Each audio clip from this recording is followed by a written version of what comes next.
জনসাধারণের নিরাপত্তার জন্য ঢাকা শহরে আরো 11,000 সিসি ক্যামেরা স্থাপনের সিদ্ধান্ত নিছে সরকার। এখন এই যে 11,000 জন সিসি ক্যামেরা আছে, এই সিসি ক্যামেরাগুলা কেন স্থাপন করবে?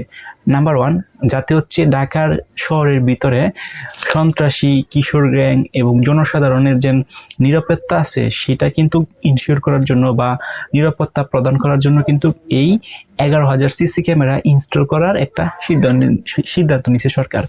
এখন নাম্বার পয়েন্ট 1, এই যে 11,000 সিসি ক্যামেরা ইনস্টল করবে বিভিন্ন এলাকায়, সেখানে কি করা হবে? এই ক্যামেরা দিয়ে কি করা হবে? এই ক্যামেরা দিয়ে কিন্তু অবজারভেশন করা হবে যে কোথায় কি ধরনের অপরাধ সংঘটিত হচ্ছে। সো ধরেন একটা এলাকা বা একটা সারাউন্ডিং এলাকার মধ্যে বেশ কিছু সিসি ক্যামেরা ইনস্টল করছে, করার পর দেখতেছে ঠিকই যে কে কি করতেছে, কে কি অপরাধ করতেছে।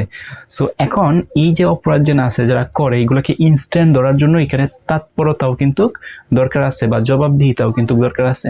সো 11,000 সিসি ক্যামেরা শুধুমাত্র ইনস্টল করে থুয়ে দিলেই কিন্তু এটা জনসাধারণের জন্য হচ্ছে ইফেক্টিভ হবে না, কারণ ইনস্টল করার পর এগুলোকে যেন অবজারভেশন করা, এই অবজারভেশনটা কিন্তু একটা গুরুত্বপূর্ণ বিষয়।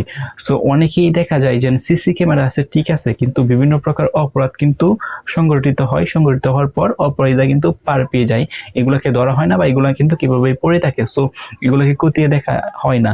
সো 11,000 যে সিসি ক্যামেরা ইনস্টল করবে ঢাকা শহরের ভিতরে, সেটা ডেফিনেটলি ভালো, বাট এর চেয়ে বেশি আর একটা গুরুত্বপূর্ণ সিদ্ধান্ত নিতে হবে সরকারের মনে হয়, সেটা হচ্ছে যে এটাকে তৎপরতা করা এবং হচ্ছে যে পয়েন্টে এই সিসি ক্যামেরাকে ইনস্টল করা হবে ওই পয়েন্টে কিছু এলাকা নিয়ে একটা কন্ট্রোল রুম থাকা উচিত, যাতে করে এটাকে 24 ঘন্টা অবজারভেশন করা যায়। যেন 24 ঘন্টা অবজারভেশন করার মাধ্যমে কিন্তু জানা যাবে যে কোথায় কি হচ্ছে। সো তাৎক্ষণিকভাবে কিন্তু একটা অপরাধ সংঘটিত হলে সেগুলোকে ইমিডিয়েটলি অ্যাকশন নেওয়া যেতে পারে বা নেওয়া যাবে। সো ইমিডিয়েটলি অ্যাকশন নেওয়া কিন্তু একটা গুরুত্বপূর্ণ বিষয় হয়ে গেছে। সো বাংলাদেশের শহর অঞ্চল বলতে ঢাকাকে আমরা মেইন সিটি ধরি, এই ঢাকা মেইন সিটির ভিতরে কিন্তু অসংখ্য সিসি ক্যামেরা অলরেডি আছে, কিন্তু এই সিসি ক্যামেরা থাকার পরেও কিন্তু সরকার ভাবতেছে আরো 11,000 সিসি ক্যামেরা ইনস্টল করা দরকার।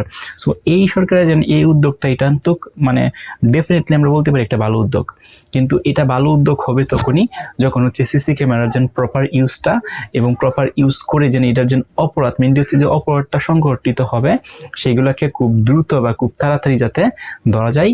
এই যে একটা পলিসি বা এই যে একটা সিস্টেম, এটা যদি সরকার নিয়ে আসতে পারে তাহলে সাধারণ মানুষের জন্য কিন্তু এটা আরো ভালো হবে। সো ধরেন সাধারণ মানুষরা হচ্ছে রাত্রে কোনো জায়গায় যাচ্ছে বা হটেবার কোনো একটা কিছু করছে, বা কিশোর গ্যাং বলেন বা সন্ত্রাসী বলেন বা চুরি বলেন, হটেবার যাই হোক না কেন, একটা অপরাধ সংঘটিত হওয়ার পর যদি এটাকে জনসাধারণ এই অপরাধটাকে ইনস্ট্যান্ট 1 আওয়ার বা 2 আওয়ার বা 3 আওয়ার বা সর্বোচ্চ ইমিডিয়েটলি টাইম আমরা যেটাকে বলি বা ইমার্জেন্সি টাইমের ভিতরে যদি এটাকে ধরা হয় বা যে অপরাধটা সংঘটিত করে তাকে ধরে শাস্তির আওতায় আনা যায়, তাহলে কিন্তু এটা আরো মোর অ্যান্ড মোর ইফেক্টিভ হবে। আর এটা ইফেক্টিভ করতে হলে কিন্তু এই সিসি ক্যামেরা যেন ইনস্টল করবে সেটার একটা অবজারভেশন, একটা কন্ট্রোল রুম থাকা উচিত, কারণ এইখানে অবজারভেশনের কন্ট্রোল রুম থাকলে এখানে দিন 24 ঘন্টা নজরদারি করা হয় যেন কোন এলাকায় কি কি হচ্ছে না হচ্ছে, এবং সেটার এগনিস্টে প্রশাসনিকের মাধ্যমে কিন্তু সেটা ইমিডিয়েটলি সেই অপরাধগুলোকে শনাক্ত করা যেতে পারে এবং ইমিডিয়েটলি এটার বিষয় হচ্ছে কিন্তু একটা অ্যাকশন নেওয়া যেতে পারে। সো সিসি ক্যামেরা ইনস্টল করতেছে ভালো, এটা অবশ্যই ভালো, এবং এর সাথে সাথে একটা কন্ট্রোল রুম স্থাপন করে স্পেসিফিক কিছু এরিয়া নিয়ে একটা কন্ট্রোল রুম থাকলে এবং এই কন্ট্রোল রুমটা যদি ওই এলাকাটাকে একটু নজরদারি করা হয়, তাহলে আমার মনে হয় যে এই সিসি ক্যামেরা যেন ইনস্টল করবে 11,000, এই 11,000 সিসি ক্যামেরা ইনস্টল করা কিন্তু একটা সফল প্রজেক্ট হবে বাংলাদেশ সরকারের। সো আপনার কি মতামত? আপনার মতামতটা একটু কমেন্ট করে জানান।